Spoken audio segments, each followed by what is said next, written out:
What's up, everybody? Evan here from the RPG team, talking about Josh Jacobs today and what his fantasy outlook for 2025 could be in this Green Bay Packers offense.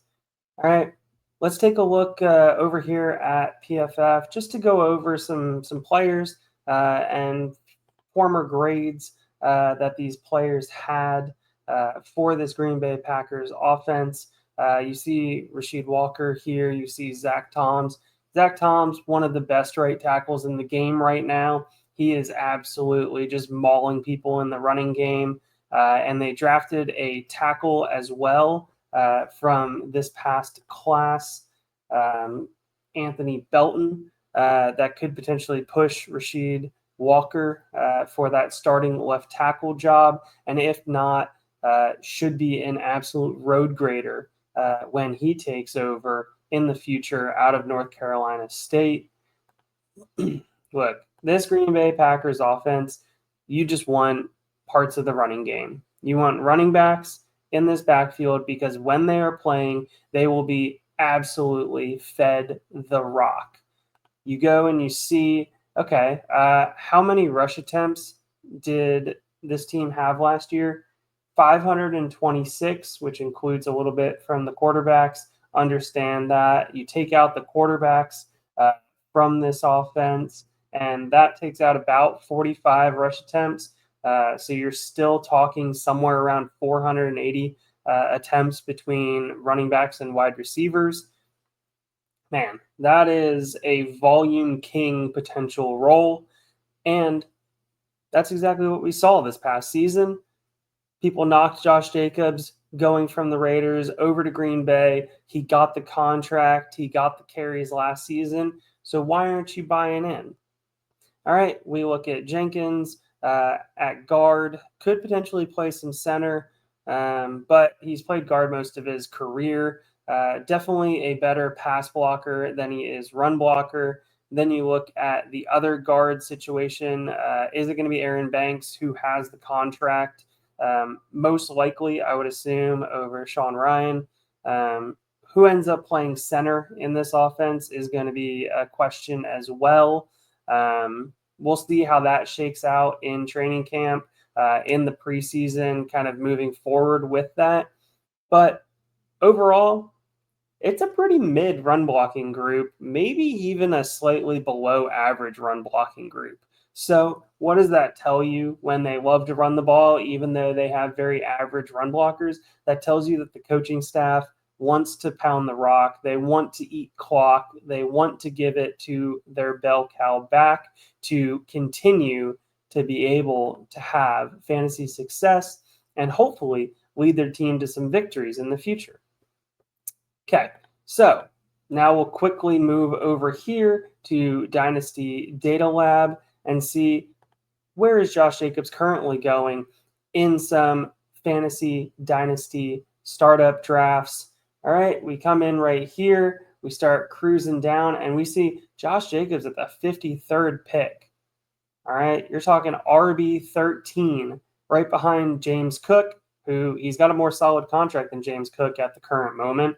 Quinshad Judkins, who is a rookie and we haven't seen in the league, although we predict he's going to be pretty good. Travion Henderson, who was an explosive back in college, but once again, we haven't seen in the league. And then in front of Christian McCaffrey and Chase Brown, man, this is a fifth round tier of running backs. And you get your pick of the litter.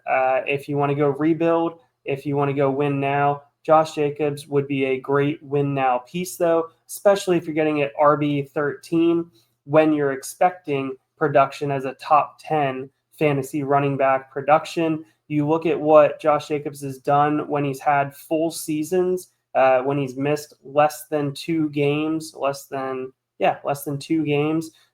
been an RB1.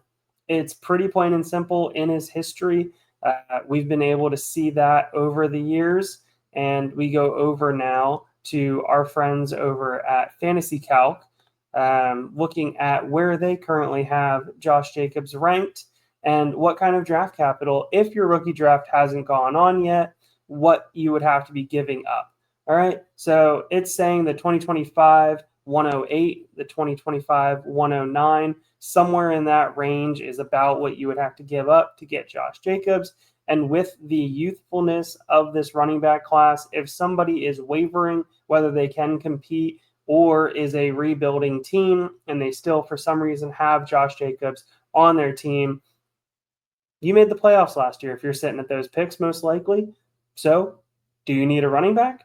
Do you want to bet on the youth of this class, or do you want to bet on the previous production in the offensive scheme that absolutely pounds the rock for many years now? Ever since LaFleur was the coach there, we see what they do in this offense. All right, RB15 over at Fantasy Calc. That's what they're currently projecting him at and currently going in value. 27. Man, it feels like Josh Jacobs has been in the league for a decade at this point. It feels like he's been around the block. You've heard his name for a very long time. We love Alabama running backs, though. Alabama running backs have been fantastic in the league for many years, and they will continue to thrive of the classes that are already in the NFL. Josh Jacobs is just one of those backs. Now, we're going to take a chance and we're going to take a moment to share the Fantasy Pros website here for the RB statistics from the 2024 season. Look, I get it. We want projections. We want to know how far he's going to go. But to be able to do that, you got to look at the past. All right. And what does the past show you? The past shows you right here, Josh Jacobs, RB6 in PPR formats last year. And that's RB6 with 43 targets. All right. I get it. Saquon also had 43 targets, but he had 2,000 yards. Don't use that. Kyron Williams, another offense. All right. They just hand the rock to one guy. They continue to use them until they need to move on. They move on, cycle in the next back. But 15 touchdowns, people are projecting regression.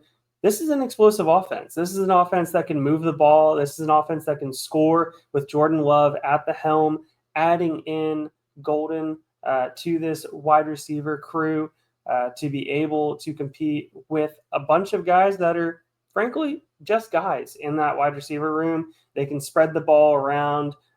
Kraft exploding onto the scene this past season will really help to open up this offense as well as it did last season. So Josh Jacobs, volume king, continues to average above 4 yards per carry, which when you're talking these uber volume workloads, you want to see above 4, hopefully above 4.3, 300 rush attempts last year, over 1,300 yards, 4.4 yards per attempt. Man, that is good enough for me. If you're going to tell me that he even has 280 carries, projecting Lloyd to maybe take a little bit of that workload from him in the backfield, the Packers really didn't do much in the backfield this offseason. So it's Josh Jacobs' backfield. He is the king here. He will be the king of carries for this backfield, and they will be running the ball, running the ball, running the ball. This coming season, he will be a touchdown machine once again, and he will be a production machine.